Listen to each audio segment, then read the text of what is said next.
노예무용.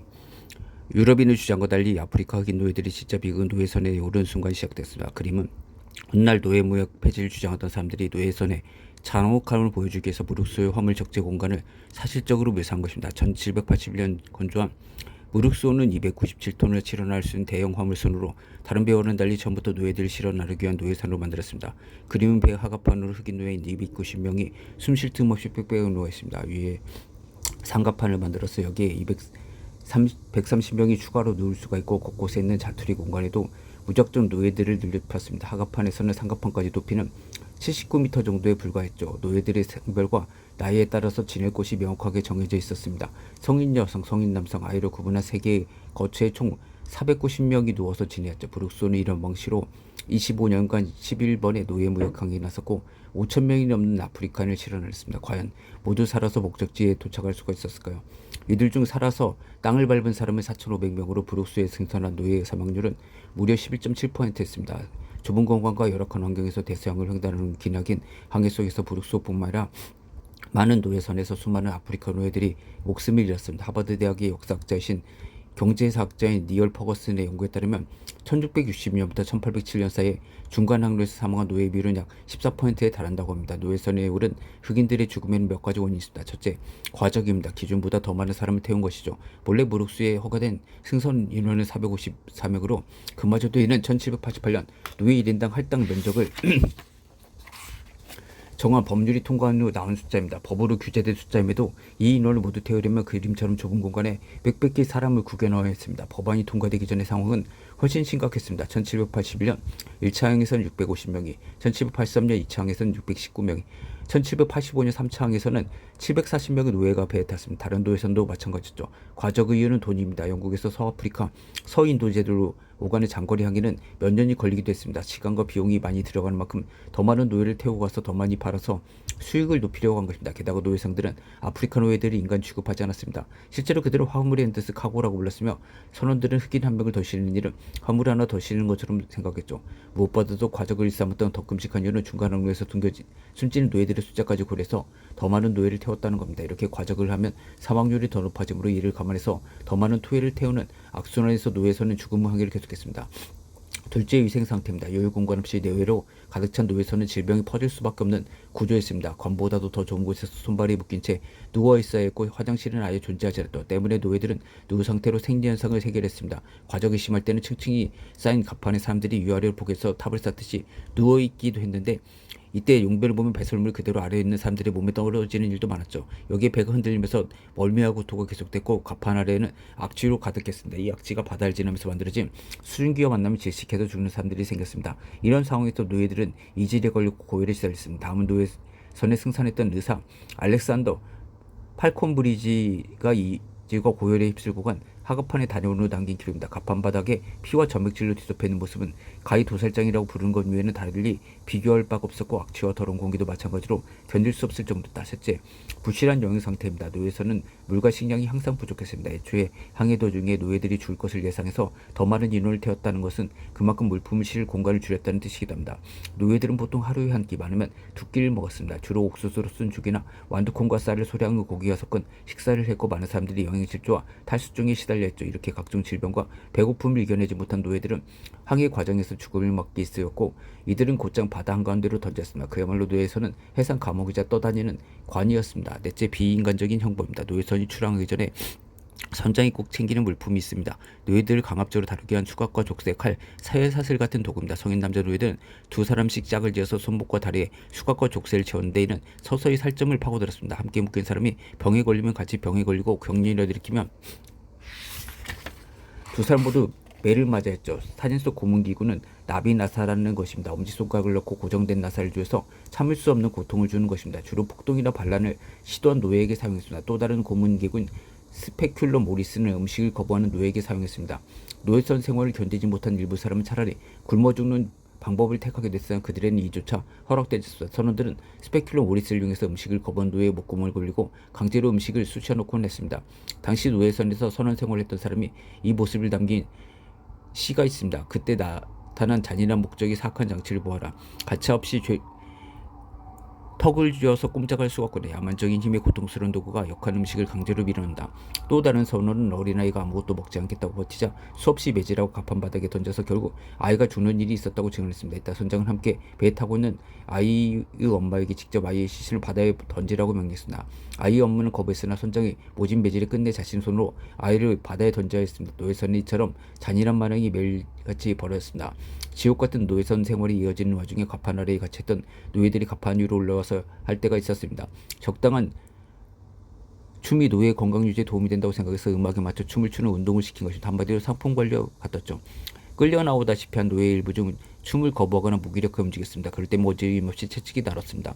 그림은 1791년 노예무역서 리커버리 호존 김버 선장이 발버벗고 춤추는 자신의 명령을 거부한 소녀를 죽을 때까지 때린 실제 사건을 기록한 것입니다. 그는 이 사건으로 체포돼서 재판을 받았으나 결과적으로 처벌조차 받지 않고 풀려났습니다.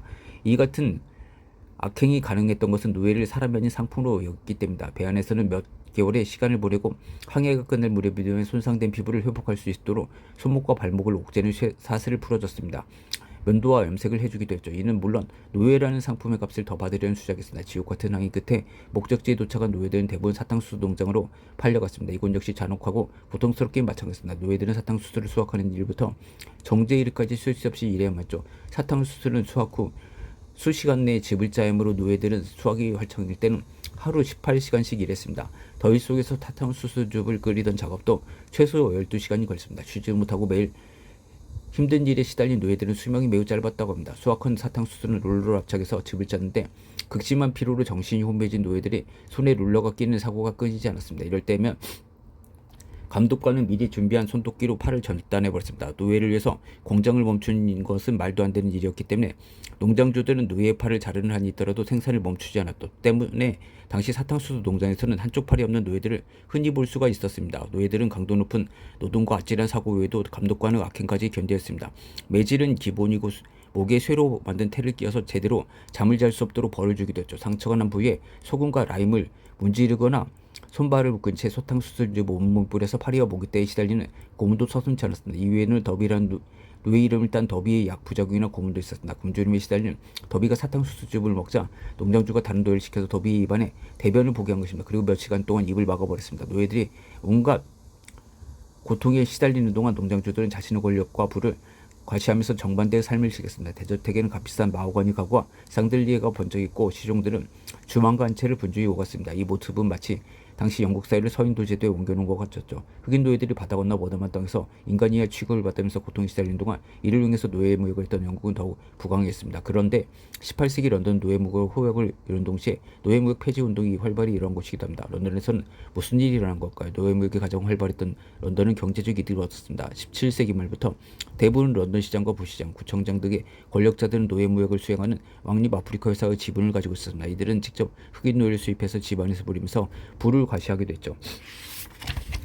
그 결과 18세기 중엽에 런던에서만 약 1만 5천 명의 노예가 있었다고 합니다. 1802년 런던 항구에는 노예들이 만든 설탕, 럼주 등을 전문적으로 수입하기 위해서 서인도제도 품목 전용 부고도가 생기기도 했습니다. 그 규모가 어마어마해서 피라미드 이후 최대의 건축물이라고 불릴 정도였죠. 노예 무역은 영국의 산업 발전에 도움이 됐습니다. 설탕뿐만 아니라 럼, 담배, 면화, 커피 등의 노예 농장에서 재배한 작물을 영국으로 가져서 완제품으로 가공한 다음에 다른 유럽 국가로 수출한 것입니다. 또한 상강무역이 활발해지면서 영국 항구 도시들도 호황을 누렸습니다. 조선업뿐만 아니라 화약, 돛, 밧줄, 식료품 등 관련 생산업도 발전했죠. 작은 항구였던 브리스톨, 리버풀, 글래스고 등은 노예무역 덕분에 대도시가 된 대표적인 지역입니다. 한때 리버풀 인구의 40%가 노예무역에서 수입을 얻은 것을 추산하게 됩니다. 심지어 노예무역으로 금융업과 보험업까지 발달했습니다. 기본적으로 노예무역은 큰 자금이 들어간 사업입니다. 현재 영국의 최대형은행인 머클레이즈는 18세기 중반 노예무역에 자금을 투자했고 글로벌 보험회사는 로이즈도 노예상인들이 노예무역에 관한 보험을 들면서 회사 규모를 키우고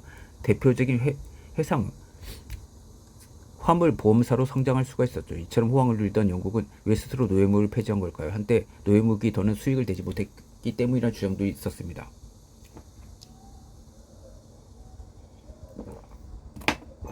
하지만 지금 노예무역이 19세기 초 폐지될 때까지 수익성이 높은 산업이었다는 네, 많은 학자들이 동의하고 있습니다. 경제학자 니엘 퍼거슨은 1850년 이전에 대서양을 건너서 강제 이송된 1000만 명의 노예 중 300만 명이 영국에 이송됐다고 가정한다며 오늘날 영국이 지불해야 할 배상금이 260조 달러에 이른다고 추산하게 됐죠. 그런데 아무리 나라가 부유해진다고 해도 인간이라면 노예 무역이 잘못됐다고 생각하지 않았을까요?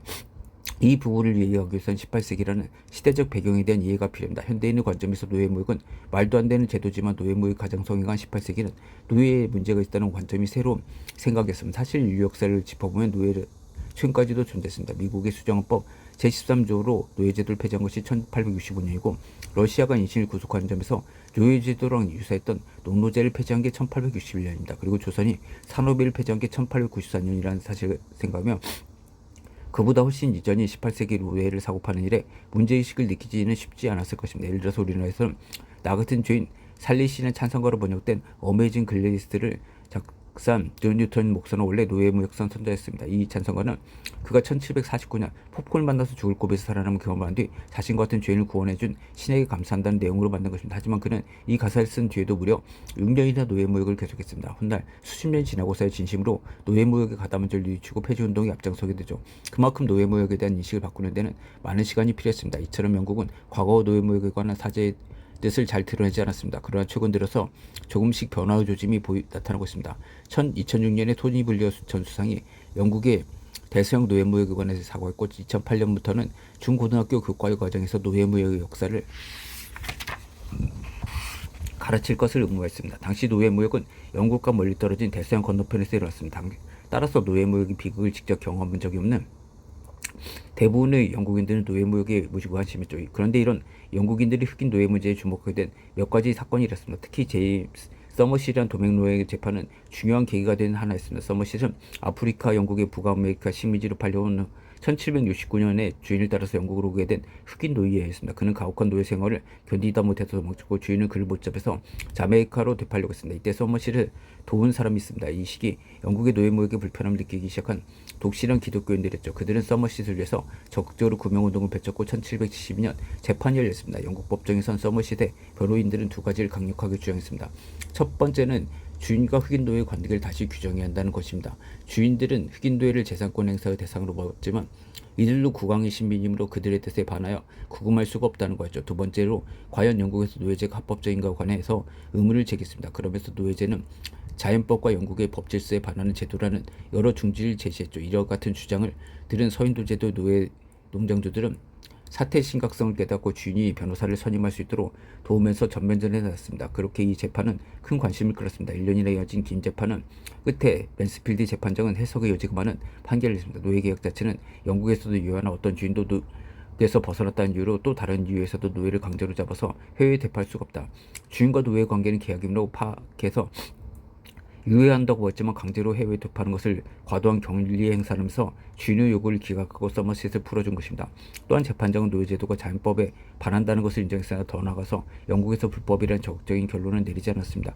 하지만 이 판결로 많은 영국인들이 노예제도의 합법성에 관해서 의무심을 품게 되었습니다. 서머셋 재판 이후 영국인들이 노예무역의 문제점을 깨닫게 되는 또 다른 사건이 발생합니다. 1781년 8월 노예선 종호는 422명의 노예를 싣고 서아프리카에서 출발해서 서인도제도 자메이카로 향했습니다. 그런데 항해 중 실수로 자메이카를 지나치고 뒤늦게 선장과 선원이 이 사실을 깨달았습니다. 하지만 다시 돌아가려면 상당한 시간이 걸린 상황이었죠. 이때 항해 기간이 늘어나서 식사가 부족하다고 판단한 선장과 선원들은 끔찍한 결정을 내렸습니다. 멀쩡히 살아있는 노예들을 세 차례에 걸쳐서 바다에 던진 것입니다.